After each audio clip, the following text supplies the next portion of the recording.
Hello and welcome to the show.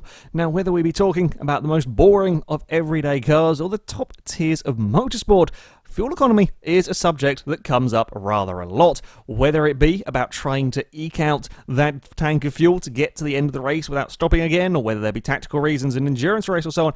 Whether you like it or not, it is a subject that comes up rather a lot. So today, we decided to completely and utterly ignore it and set up a challenge to see who could build a car to burn through their tank of fuel the fastest. Now, we set about building some A-class cars, so plenty of power in these vehicles, and were to take them around the Watkins Glen circuit to see whose car would come to a halt first. Now, admittedly, when you put a bunch of racing drivers with a bunch of relatively fast cars around a racetrack, there was going to be some racing beforehand, and while track position was completely and utterly irrelevant in this challenge, we thought we may as well have some fun, and admittedly, racing wheel to wheel was good for burning of fuel. At the start of the race, as you could imagine, there were many American V8s turned up. There were a few interesting inclusions. This Lamborghini Countach that started on the front row was one of them. Had lots and lots of straight line speed in this car. In A-Class, you can get plenty of power in these vehicles, and as lap time wasn't as important, we were going to see pretty much power build cars for this one to try and get through their tanks of fuel as fast as possible. It did lead to some interesting little battles. This starts between the Impreza and the Lamborghini. Subaru having a lot more cornering grip, but the Lamborghini having a huge amount of straight line speed, and they're enjoying a relatively large margin over the rest of the field at this particular stage. Dodge Dart, was coming with them. We come towards the final corner. Lamborghini running a little bit wide. Subaru thought it'd have a go up the inside, but the Impreza really didn't have too much of an answer for that Lamborghini straight line speed. None of us really had an answer for this BMW with a Ferrari V12 in it. The BMW was stupidly quick in a straight line. My Dodge Charger that it just breezed past, that's 800 horsepower, 800 foot-pounds of torque in the Charger, and the BMW breezed past it like there was absolutely nothing. Thing is, lap time, speed was irrelevant. The BMW simply wasn't burning through fuel as quickly as the rest of us. Despite the hugely powerful engine in it, the BMW wasn't going through its fuel tank, and this was something that was rather interesting. Certainly engine swaps into cars, aside from the Hemi engine swap, the rest of the engine swaps tended to give the cars quite a, they didn't really go through their fuel very much. We think that it gave the cars bigger fuel tanks. They didn't keep their standard fuel tank, so the NASCAR engine, for example, gives the cars a racing fuel tank, and that's not good for this. Much bigger fuel tank, fit more fuel in it in the first place. So, yeah, some interesting decisions had to be made with the building of the cars. I was in the mid-pack for most of this, or mid-pack certainly position-wise, with some interesting battles, lots of American cars. I was basically in the American car battle for a lot of this race, but again, there were some interesting ones. Land Rover Defender, for example, was joining in the fun as I go around the outside of a Corvette that was struggling for straight-line speed here. Defender is pretty much the perfect shape for this, terribly inefficient at cutting through the air, and that's great news for trying to run out of fuel. So that was an interesting one to see how that would fare. And you can see up ahead of me, there were quite a lot of American vehicles to be racing with. I get things a little bit wrong coming up the top of the hill, trying to keep my foot in it up there. These cars were not necessarily the easiest of things to drive. They were built to burn fuel, not necessarily to go around corners. So there were some interesting, scary moments from some of the cars, me included, at the top of the hill. There were some slightly different tactics going on from some people, opting to try and slide the cars about, trying to drift the cars through the corners. Now, in theory, this could be a good idea. By going around the turns in this manner, you keep the car buzzing in the rev limiter, and you're burning more fuel. Problem was, it wasn't really working particularly well. I think the reason being is that while yes, at moments you were burning more fuel, if you got things even a slight bit wrong, you maybe ended up out of position a little bit around the corner, you had to kind of get out of the throttle, you had to try and gather the car all back up again, so at other points you were burning a lot less fuel than the cars that were kind of going for it properly. As you see here, the Holden pushes like a little bit too much. The entire American car battle comes past at speed as he ends up all sorts out in trouble, and then you have to let off the throttle and sort the car out and so on. So it wasn't really particularly working. In the end, the Holden gave up with that tactic. Further back, there were other cars that were going for... But this, as a Corvette, gets very, very sideways. Monte Carlo was joining. There were some interesting shots of cars sliding around all over the place. The Corvette doing it to quite extreme measures down here, trying to just find ways of burning that fuel, because the Corvette just wasn't burning it enough with normal racing. So people were getting a little bit desperate, trying to come up with creative methods of working. But as I said, the drifting, well, looking spectacular, didn't really do the trick, funnily enough, for the burning of fuel. Unfortunately, the Corvette would disconnect, as with the BMW during this race. We were having a great battle in this little group of cars for position. I had tried to have a go up the inside of a Chrysler, couldn't quite get the Charger stopped in time. There was a Hellcat leading the group. I'm alongside the Chrysler coming up towards the S's, but the Chrysler much better through the turns, would manage to hold. I mean, that's a great move to keep that car around the outside there. That is a seriously tough and scary part of the track, and I just don't have the grip to fend off against that Chrysler. I did visit that wall. I got very near that wall. I think that's the only time I visited. I got very near it, though, on a few occasions. Now got a Plymouth Fury is coming with me. The Holden had given up trying to slide about. The Holden was actually a really rather quick car when it stopped trying to slide it and just went back to normal racing. That thing was really rather bloody quick as the Fury gets himself out into trouble, and we were having quite a good fun race here. We kind of, for a while, certainly early on, we weren't really thinking too much about fuel. We were just sort of enjoying racing. There was a bit of understeer coming from some of these muscle cars, and struggling a little bit to keep them on the road. But yeah, we were having a really rather entertaining race for position here between all of the muscle cars, and this was going on throughout the field. We were having some quite interesting battles. The Dodge Dart that had started well was fighting with a Camaro and this rather hideous looking Firebird. I'll be honest, it's not the prettiest of bonnets or rear wing combinations we've got going on with this car. It was pretty damn fast though. The Dodge Dart, as you might imagine, struggling a little bit through the turns. Had a look at the Camaro, couldn't quite do it. The Firebird then catches massively as they come up the hill. Not quite in the right place at this moment in time. He does duck to the inside for the sort of the drag race down this back straight, and the Firebird would manage to get the Dart before they got to the chicane and would move up a place and give chase to the Camaro up ahead. But all of this was, kind of pointless. It was good fun and makes for a great spectacle, but yeah, as far as the actual challenge-wise go, you could make up all of the lap time that you liked, but some cars simply weren't burning fuel, and others were burning quite a lot of it. This group carried on for well, until cars started dropping out. We remained close, all fighting for position. The Holden would quickly catch up to the back of me as I was pushing my Charger as much as I could up ahead. The Hellcat was fighting with the Chrysler. I went round the outside of the Corvette at the final turn. It was the Holden's turn to manage to do it to me. The Holden with some decent straight line speed as well.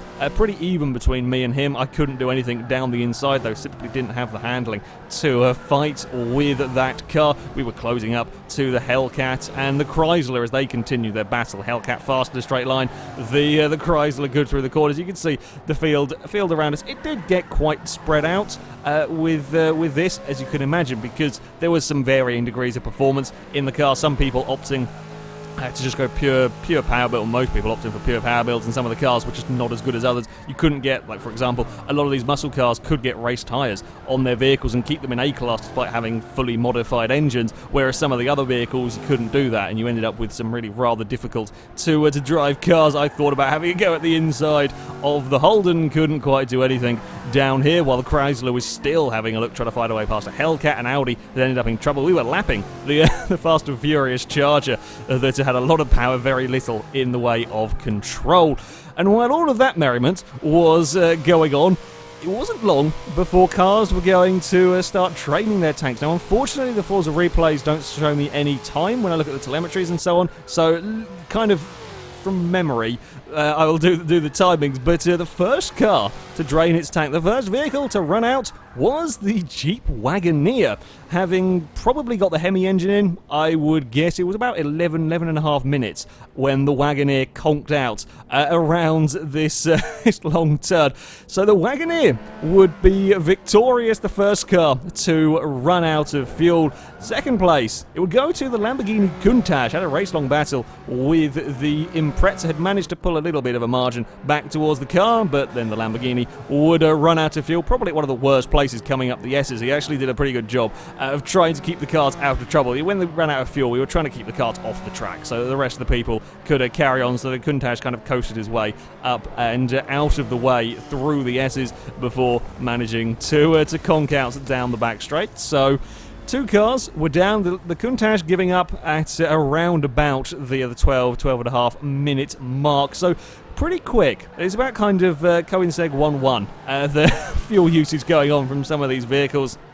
Pontiac Firebird, that would go next. It was a lap later than the Wagoneer, though, with the Pontiac conking out down here. You can still see the rest of the cars were all flying around the track, continuing their racing, so that would get third. Then would come the contingents of Dodges. Surprisingly, the Hellcat would be the first of us to run out of fuel. I tried building a Hellcat. It wasn't as wasteful with the fuel as my Charger, but this one, probably built slightly differently, proved very effective at burning through its fuel, and he would end up running out as we came down through turn 1, getting his car out of the way. The rest of us continuing. So yeah, the Hellcat would come in fourth. I would end up in fifth with my Charger. It done pretty well. I was pretty pleased with the rate at which it went through fuel. I would promptly conk out again at not a particularly good point as we came up through the S's. My Dodge would give up. It was again a case of trying to get the car off the track safely where you could, so that you don't affect really anybody else that was doing their thing. So yeah, the muscle cars had done relatively well, but they hadn't taken victories around here. The next of the Dodges, the Fast and Furious Charger, that would go very, very similar time to mine. After about sort of the 13-minute mark, the cars were falling out thick and fast. I think the Hellcat was about 13 minutes in. I went just a couple of like 10 seconds later. The Raid Charger here went just fractionally later than I did. After the Raid Charger, we went to another Chevy. The Monte Carlo would conk out. Again, we're talking about 30 seconds later than we did. The Monte Carlo would give up and come to a rest out over here. The drifting had kind of worked a bit for the Monte Carlo, but not particularly. The Dodge Dart held on quite well. I was expecting the Dart to potentially run out of fuel a lot quicker than some of the rest of us, but the Darts did hold on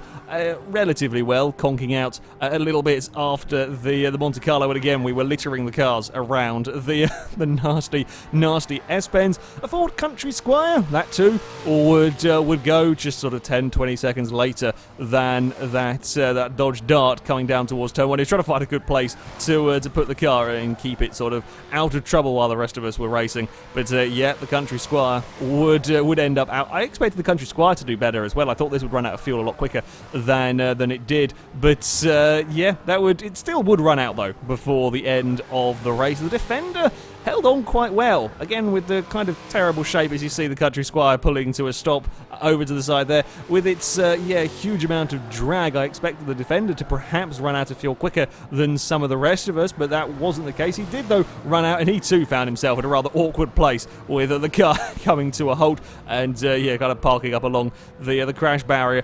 Yeah, the Defender, not quite the performance that I expected from that vehicle. There were still quite a few cars racing. Now, I had set the race to be 18 minutes long. This was to stop the replay from getting corrupted if it goes on for too long.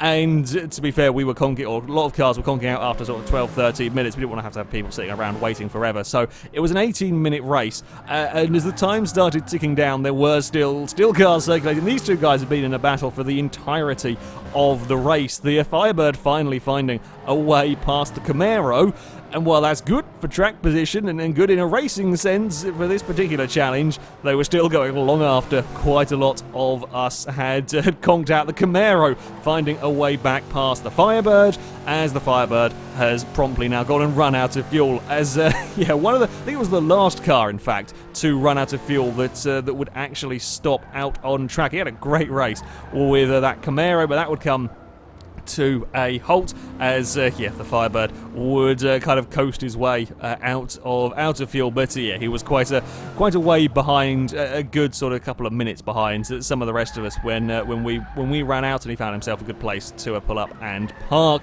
There were other cars frantically trying to burn their fuel. This Impreza, a Chevelle, went for a bit of a spin in the background, were trying everything they could to try and get rid of their fuel, but it wasn't working. Despite some huge slides from the Subaru, he just couldn't get the car to burn fuel fast enough. And these vehicles, the rest of the vehicles, would survive until the end of the race. They would survive until the end of the 18 minutes. So the Impreza couldn't do it. The Camaro couldn't do it either. Neither could the Audi. Again, these guys were trying their best to find ways of burning fuel, but their cars either had too big of fuel tanks or they were just too damn efficient. Around here, they couldn't get the cars to waste fuel fast enough. Some of them have been in some good battles and so on throughout the race, but when it came to the end of it, despite some big slides, the Audis all over the place out there, they just couldn't get the cars to run out of fuel fast enough. And you see the graveyard of cars that stopped around the track, but they tried their best. They couldn't get them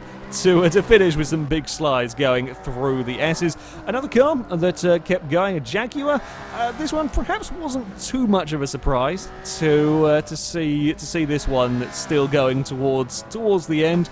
But they'd kind of not bothered with the whole slide, frantically try and find ways of burning fuel, but they still weren't burning it quick enough. And the Chrysler 300C had been involved in that huge, great big battle. We'd had a lot of fun racing with these cars. The Jaguar had been just a little bit behind us, I think, and had a great race. But as far as the fuel goes, these cars were being surprisingly economical. And by this stage, there was not a huge amount of actual action going on the track. A lot of cars were now really rather spread out. More of the American cars. Plymouth Fury. Now, this was not a result that I particularly expected. I didn't really think we would see the Fury as a car that was still going towards the end. I mean, we saw a lot of the big American V8s had conked out by now around the track. A lot of them had done pretty damn well, but the Fury had kept going through the whole thing, which is not quite the result that we were expecting to see necessarily. But there you go. Can throw up some interesting surprises. The Monaro, despite his best efforts at sliding and wasting fuel, nope, that one was still going. Come the end of the race, pretty quick car had fought his way through us while we were all caught in a group. But it wasn't burning fuel, despite being, plenty powerful enough, plenty fast enough. Nope, the Monaro kept going until the end. Likewise, the Ferrari Daytona. It was a kind of an interesting inclusion. I was curious to see how this one would go, with the Countach having fallen out second place around here. Wondered if the Ferrari, or the other Italian car, could do similarly well.